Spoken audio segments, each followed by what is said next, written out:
PDS चाउल चोरा चालाण पछरे किए?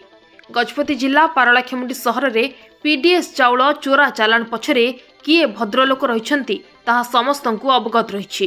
गत दिन राति रे एक चाउल बोझे हाइवा स्थानीय लोकों पक्षर अटक होता बेले ताहा विभागीय अधिकारी पक्षर पारलाखेमुंडी आदर्श थाना रे रखा जाइथिला।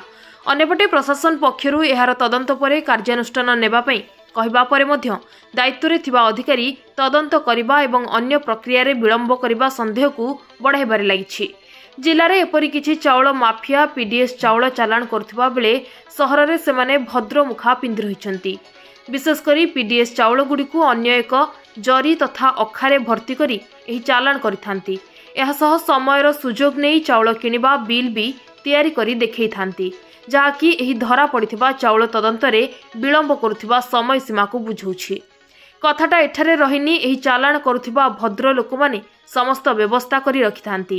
हेले प्रश्न उठुछि, जदि एही चाउल सेमाने किनिछंती ताहा कोन पई आउ एहाकू अन्य राज्य तथा अन्य जिला को काहेकि पठाउछंती?